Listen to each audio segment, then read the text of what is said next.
Thanks, Vaughn. Well, this afternoon, I'm joined by Zenithia Z. Brown, Executive Director of NAMI Mid-Carolina, who's here to discuss mental health resources here in the Midlands.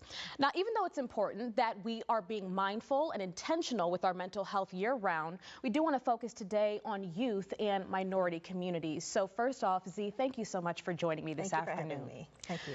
I will say, as a journalist, one of the hardest things as part of our day is reporting on crime. And so often, so many crimes, at least recently, have been committed by so many teens and youth. So today we're going to talk about that impact that violence has. So let's start there. What is the impact that uptick in violence has on our area youth right now? Well, right now, we've always had violence, but it's always been maybe not as publicized as in the past. But right now, we've got violence in our communities. We've got violence in our schools. We've got threats in our schools. And for a parent, that is just very devastating. But one thing that we need to remember, especially for school violence, even though this may not be a popular statement, it is still rare, statistically.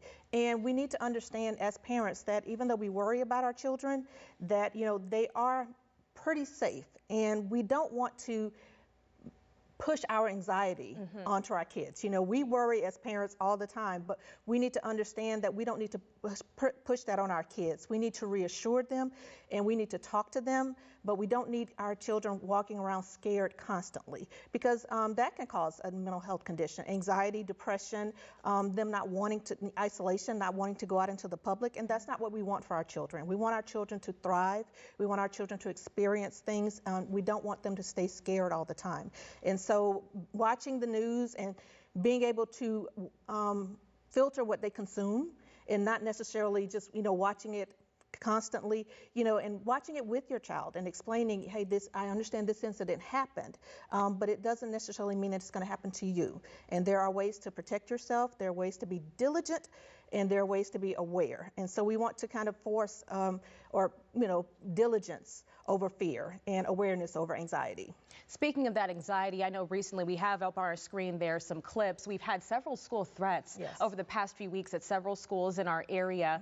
Talk about some of the signs that parents can look out for in their child if things are starting to change. Yes, and the main thing is to know your child, because all children are different. For a lot of parents, sometimes adolescence itself can look like a mental health condition. Children don't want to talk, they isolate themselves, but you need to know your child and know when there's a difference and a change in their behavior. So if your child is an average student or an student that excels and suddenly their grades are dropping or they're not even doing the work at all, that is something that you need to talk to them about and say, hey, listen, I'm noticing this. Is there something we want to talk about? Is there something bothering you? Try not to lecture and try not to, scold. It's about talking to them and making sure they understand that you're a safe person to talk to. So any kind of changes, self-isolation, not wanting to do things with their friends as they used to do, irritability, which comes with adolescence sometimes, but we need to understand that this is a change in my child, and I need to be able to recognize that there's a difference and know when to connect with them and have that conversation.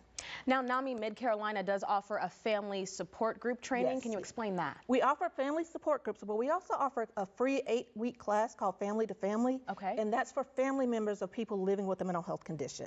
And it helps you to understand how to help them navigate the mental health system, how to help them seek help, how to help them maintain their mental health by staying on their medications, by seeking therapy. We don't always understand it. A lot of times we're like, oh, just get over it, or, just suck it up. And that is not healthy at all, and that is not helpful. And our class helps you to understand how to communicate with someone, with a family member who's living with a mental health condition, and what to say and what not to say, what's helpful, what isn't helpful. And there are a lot of families out there who are basically trying to get their loved one into treatment because they're kind of resistant. And this training kind of helps you to do that. Well, later this spring, NAMI is also hosting the NAMI Walks event that's coming up in May. Tell us about that. It's going to be fun. NAMI Walks is going to be on May 20th at Riverfront Park, and I do apologize, but I don't know if Vaughn can help us out, but it is usually the hottest day of the year because we're out in the sun. But it is our main fundraiser for the year. It is about awareness. It is about support. It's about people coming together and understanding that mental health and mental illness affects us all. Right. And so again, it's our major fundraiser, and it helps us to make sure that we keep all of our services free. So we need all the support we can get. We definitely want the whole community to get involved. As you can see on your screen there, NAMI Walks will be taking place on Saturday, May 20th at Riverfront Park and Canal. It's located on Laurel Street. It'll be happening from 10 a.m. until 2 p.m. and you can register and find more information at namiwalks.org. And that hashtag can also be used on social media, Together4MH. See, thank you so much for coming on. This was such helpful information. I'm sure we're going to help a lot of parents and families today with this information. So thank you so much. Thank you for having me again. All right, stay with us. More Midday after the break.